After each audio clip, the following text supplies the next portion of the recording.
This organization is really the first split that I've found that truly works with very little compromise either on the weightlifting end or the bodybuilding side of the spectrum.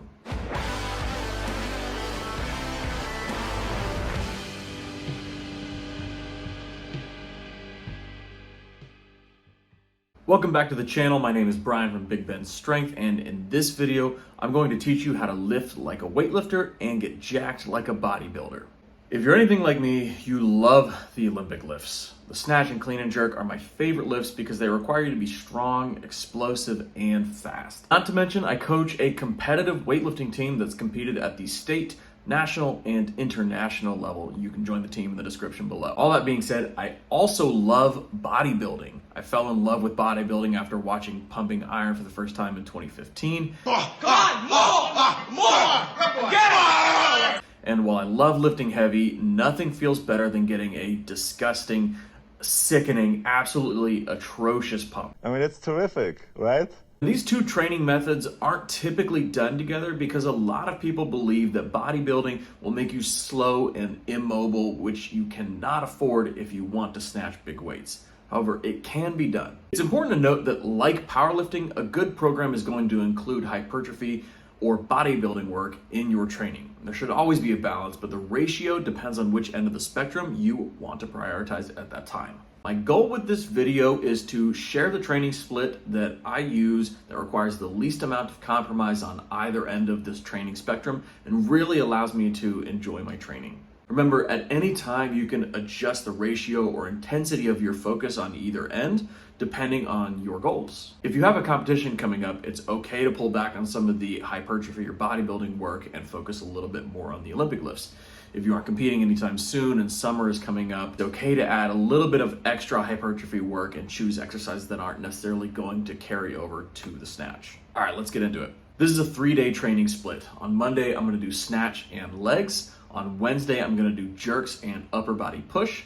And on Friday, I'll do cleans, a little bit more legs, and then finish with upper body pull. All right, diving into the Monday workout here, we're starting off with snatches and legs because I want to be the most recovered for these. Having a 2-day rest beforehand is going to mean that I'll be able to attack my workout with maximum intensity. In this workout, I always do some sort of volume in the snatch and then build up to a heavy afterwards. So that could be 3 to 5 sets of triples and doubles before working up to a moderate intensity single, double, or triple. Currently, I'm running a on-the-minute progression before doing 3 heavy singles. So I'll do 15 sets of 1 on the minute and then 3 heavy singles afterwards. This allows me to practice my technique and get it honed in before going heavy, and usually I feel really good on those heavy singles, better than you would think that you would. After the snatches, I'll move into back squats. Usually I'll hit some kind of heavy single, double, or triple before some drop sets with higher volume work. I'll be doing maybe sets of 15, sets of 12, sets of 10. If I'm trying to really peak the squat strength, I may be doing sets of 6 and sets of 4, but this is usually on the back squat. Now, if you wanted to make this a little bit more bodybuilding friendly, you could change this out for a hack squat or leg press instead of doing all of your working sets on the back squat. You could even substitute these instead of doing a heavy squatting exercise. You could sub this for a heavy pulling exercise like clean pulls or deadlifts, or even doing your drop sets as RDLs instead. After my heavy strength exercise, I'm then gonna pick a single leg exercise like a Bulgarian split squat, lunge, or RDL, and do 2 to 4 sets of higher rep, usually 8 to 12 reps at a moderately heavy weight. Then I finish legs off on either a leg extension or hamstring curl going near or to failure. I like this structure a lot as it balances the complexity of single leg movements, the required energy for strength movements, and finishes with the simplest, easy to push to failure exercise. All right, day 2, we're focusing on jerks and upper body pressing. The reason this is the next day of training is that you don't really need to have your legs to make big jerks. In fact, if you want to compete in weightlifting, you're probably going to have some pretty fatigued legs after a heavy clean. So being able to make jerks regardless of that is probably a benefit. Naturally, we're also going to do our upper body push after jerks, as we won't really need our shoulders or arms for anything else in the week because we've done our snatches and we've already done our jerks. For the jerks, I follow a similar scheme to what I did with the snatches and what I'm going to do with cleans on Friday, which is doing some volume work before building up to a heavy. So again, 3 to 5 sets of doubles or triples or on the minute progression.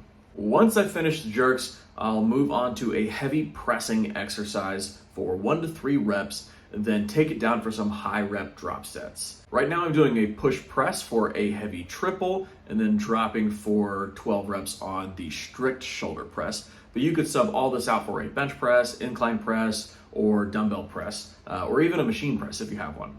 After that, I usually do 1 higher rep chest isolation exercise, either a cable chest fly or chest press, and then 1 tricep isolation exercise, usually high rep and almost always taken to failure. You can also add some front or side delt work in here if you need to, but usually at this point my shoulders are pretty toast. Now, the last day of training is high volume and heavy cleans, and then we're gonna do a little bit of front squat work before finishing off with back. Same progression for the Olympic lifts that I did earlier this week, 3 to 5 sets of doubles or triples or on the minute, and then build up to a heavy single, double, or triple.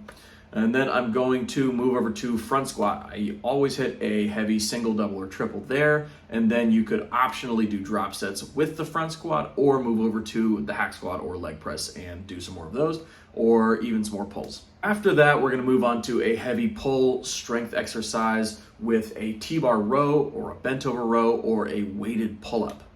And then I'll drop set that same exercise for 2 to 3 sets of 8 to 12 reps. After that, I'm gonna move over to a pullover exercise, either cable with a straight bar in my jerk or snatch grip, or with a dumbbell on the bench. Then I finish off my back with a kneeling high cable row for 2 to 3 sets of 8 to 12 reps. After my back is completely fried, I'll hit my biceps. Usually I'll go for a standing cable bicep curl with my elbow behind my body, as it takes my biceps through a full range of motion. It doesn't take much to get an insane pump and hit failure.